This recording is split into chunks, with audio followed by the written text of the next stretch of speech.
Namo Namaha. Namah Sharadaye. Namah Sabhaye. Respected chairperson of this session, respected dignitaries and scholars present here,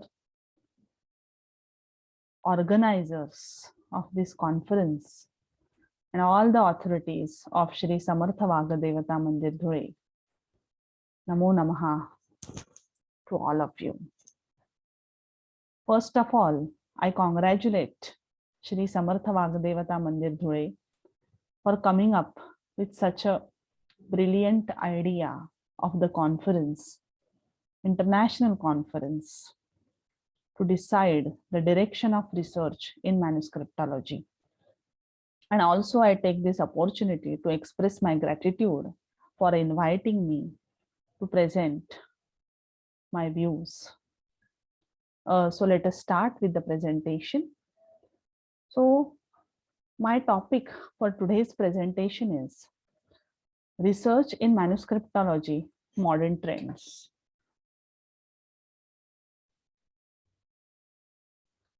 Now we are aware with the traditional method of research.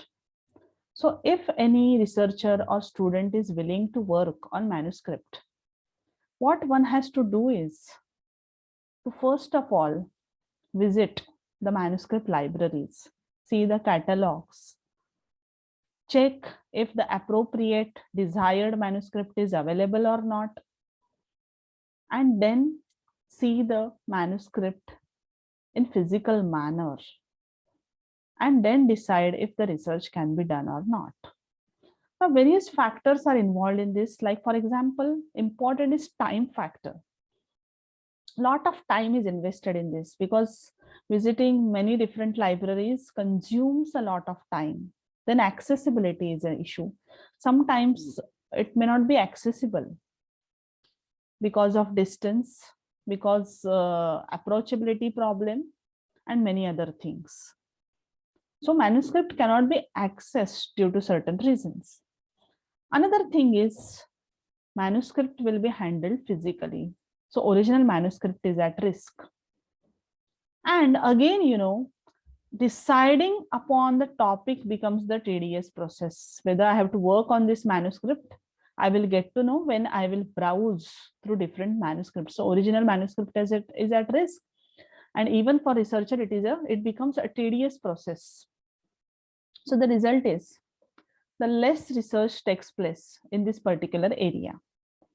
Though research is taking place, the amount, the quantity in which the research is taking place is definitely very less that we can understand.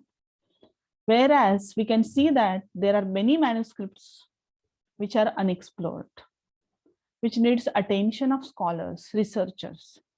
So here comes the role of digitization, and which is now possible with the modern technologies, and many libraries have adopted this, which has different benefits.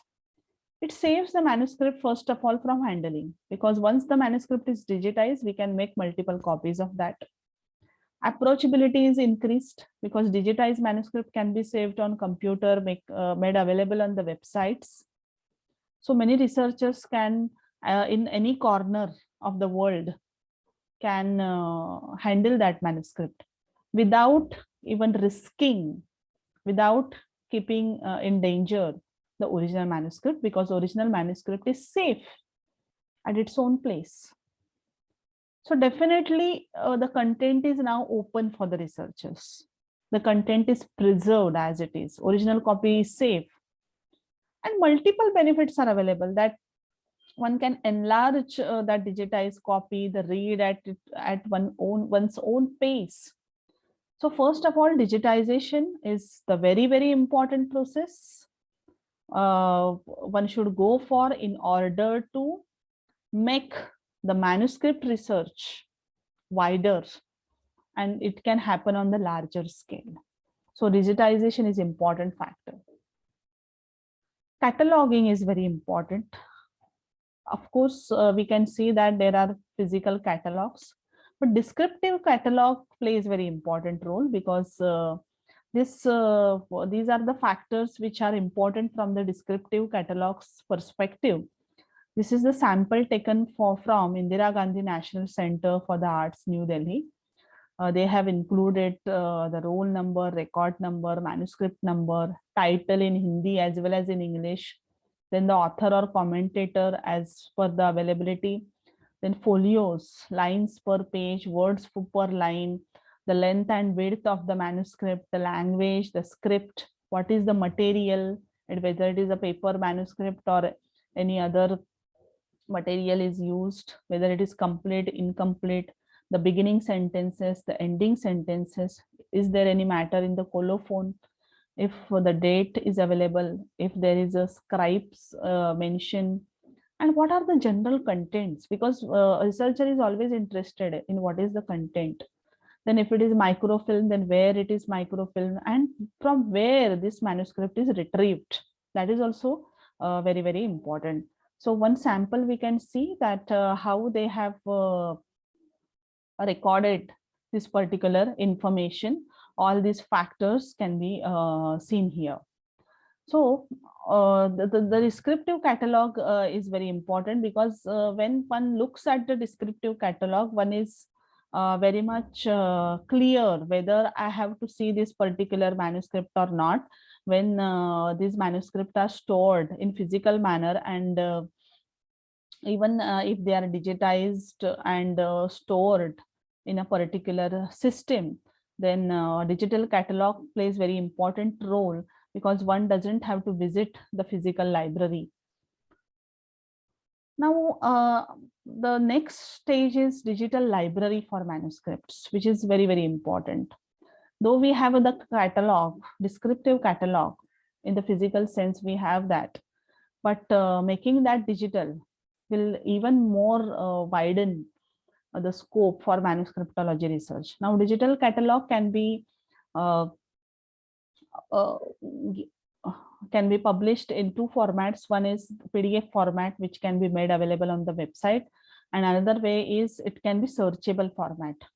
Now, the one which we have seen of Indira Gandhi National University, it was stored in PDF format. So one can download the PDF and see the all the manuscripts availability, the list, its description, etc., and then can approach that particular institute for particular manuscript. Now, when it is in searchable format, it is more easier because you can try different keywords and search the appropriate manuscript. For example, I have taken here Muktabodh Indological Research Institute, where many collections are kept in digital format. And even you don't need a catalog as such, because when you search with appropriate keywords, you will get the results. Even those manuscripts in digital format are organized in collection wise. For example, when I was searching a particular manuscript related to Gokarna, I got this particular website, and here I could see there are three collections: the Zogalekar family collection, the Kodlekere family collection, and the Samba Dikshit family collection, which are very, very important, crucial as far as Gokarna's culture and history and the religious structure is concerned. So when I browsed through these collections, I got to know that the manuscript I was searching, which is not available here, but it was definitely of great use to get that clarity. So here all manuscripts are available in the digital format. One can easily download that and study. So it is a great resource, we can see. Then this is the example of online catalog. This is the example of Jawaharlal Nehru University, New Delhi, where we can search the manuscript we are expected for, and then we can get a particular results with all its details: who is the author, how many folios, what is the script, etc., etc. But again, we have to approach that particular institute after getting the appropriate catalog. This is also example of Indira Gandhi National Center for the Arts, where Descriptive catalogs are stored according to the topics like Veda Samhita, Veda Brahmana and Aranyaka, Upanishad, Vedanga, etc. etc. Now there are online manuscript libraries. Like for example, we can see Cambridge Digital Library, Raghunath Temple Library, Myanmar Manuscript Library, Punjab Digital Library, Payne Libraries, Royal Asiatic Society of Great Britain and Ireland, Uttar Pradesh Sanskrit Sansthan Lucknow, Chunilal Gandhi Vidya Bhavan.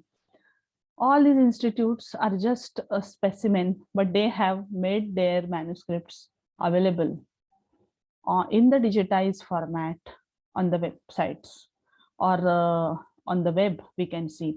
So here is the opportunity for researchers to browse through these manuscripts rather than physically visiting to these libraries. So definitely this is one availability. For example, we can see the Asiatic Society of Mumbai has created the portal called Grantha Sanjeevani, where there is a subscription fee, and after subscribing for this Grantha Sanjeevani, one can browse through the manuscripts.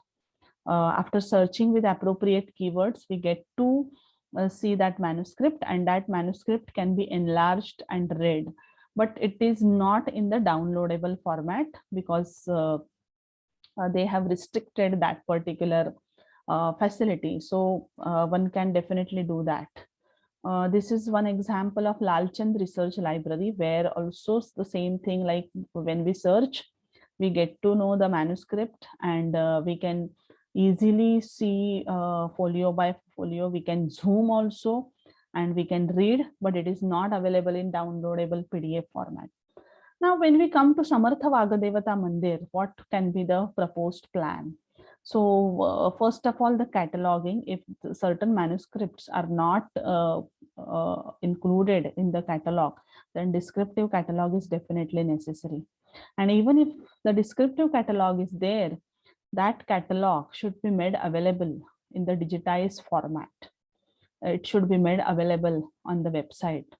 So creation of website for the Samartha Vagdevata Mandir is necessary, which will have this descriptive catalogs in first of all PDF format as a first step, and the next step it should be in searchable format. Another thing is it should be in the manuscript repository, creation of manuscript repository. So first of all, the digitization will be the necessary step. When as the manuscript will get digitized, they can be stored in the repository, manuscript repository, e-repository, and through the website of the Shri Samartha Vagdevata Mandir, we can provide the access to researchers with certain subscription fee or membership or any other thing as authorities decide. So what can happen is the researchers who are searching for a particular manuscript, maybe in other libraries, can also search whether this particular manuscript is available in Shri Samartha Vagdevata Mandir Dhule or not. And this can definitely widen the possibilities of researches. So digital access is very much necessary because many institutes have now provided digital access to their manuscripts. Then periodical conferences to facilitate the research in this particular arena. What we can do is we can organize such periodical conferences which can be kept open to all, where students or researchers can present their papers on the manuscript which are in Samartha Vagdevata Mandir. This will provide the scope for them, maybe to visit the library, to have a look at different manuscripts, or if possible, they can get digital access as well when it is ready, and some research can happen in this area that we can see. Now, as far as different topics, different manuscripts are there in the Samartha Vagdevata Mandir, particularly Sanskrit manuscripts. The topics are varied, like Vakrana, Vedanta, Karmakanda, Vaidyaka, Upanishad, Puran, Gita, Darshana, Stotras, Mahatmya, Jaina Sampradaya, and Chandas. So here we can see that there are varied topics of the manuscripts, and many unique topics we can find out here. Like Mahatmya, there is Vaishakha Mahatmya, Magha Mahatmya, Kokila Mahatmya, like that. Even there are some copies of the Purana as well, like Devi Mahatmya, Devi Bhagavata, Harivamsha. Many miscellaneous stotras are there. Daridre Dukkha Dahana Stotra, Jvara Stotra, Devi Sukta, Aparadha Stotra, Siddha Lakshmi Stotra, etc. So the cultural history is somewhere lying in this manuscript.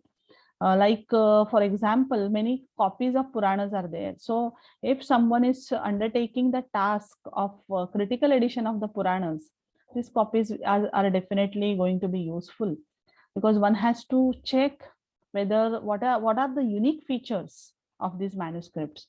There are many manuscripts on Vaidyaka Sahitya, so they can be definitely useful for the researchers of Ayurveda. So various research prospects are available with these topics. First of all, descriptive catalog, as I said before. Exploring the content of the manuscript is very much necessary. In each manuscript, what is the content? So in the form of paper, publication, somewhere that should be explored. Checking the variants. Whether this manuscript is a unique manuscript, what are the features, unique features of this particular manuscript, and they should be somewhere published. And when this particular manuscript will be studied, then going for definitely publication.